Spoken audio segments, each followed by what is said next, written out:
Bir xotin kechqurun ziyofatga ketishibdi, bitta kichkina o'g'illarini tashab, uxlatib qo'yib, ziyofatga ketishibdi. Ziyofatga ketib, ancha qolib ketishibdi, bola kechasi uyg'onib ketib, hech kim yo'q qolasa, qorong'i, qo'rqibdi. Shu qo'rquvdan qutulish uchun otasi katta televizor olib kelgan ekan uylariga. Televizorni yoqaman deb, pultni oqtarib, televizorni tepasida ekan shekilli, tepaga chiqib, televizorni tushirib olibdi. Televizor pastga tushib, sinibdi. Ota-ona ziyofatdan kelishdiki, uyda televizor sinib yotibdi. Otani g'azabi keldi. G'azabi kelib, kim qildi buni? Bola yig'lab, "Men shunaqa yoqaman, sindirib oldim."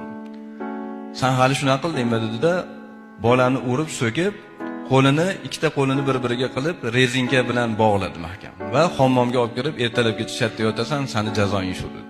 Kirib ketib uxladi. Tongda ota-ona eshikni ochib qarasaki, hammomda bolani qo'li ishib ketgan. Chunki rezinka qisib, qonni o'tkazmasdan ishib ketar ekan. Rezinkani yechishdi, lekin qo'l juda yomon ahvolda.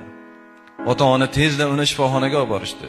Doktorlar bu qo'lni tezda kesmasa, qolgan tanaga ham o'tib ketadi deyishdi-da, ikkita qo'lni oshig'idan kesib tashlashdi. Yosh bolacha, 3-4 yashar bola. Ikkita qo'li yo'q. Ota-ona bilan birga o'tirar ekan, ovqatlanishga qiylanadi.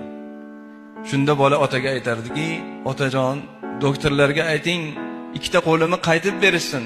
Katta bo'lib, pul topib ishlab, men sizga ko'pgina televizorlar olib beraman. Otajon, qo'limni qaytib berishsin" dedi. Ko'ryapsizmi? O'sha paytda agar Allohdan rozi odam shu ishni qiladimi?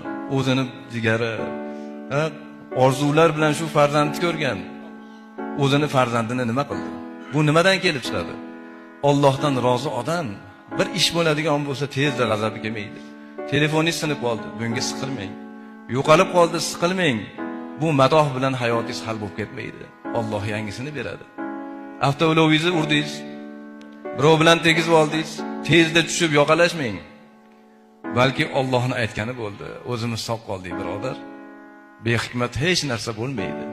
Alloh nimani iroda qilsa shu bo'ladi. Biz Allohdan rozi bo'lib yashasak, hayotimiz ham va oxiratda Robbimiz bizdan rozi bo'ladi.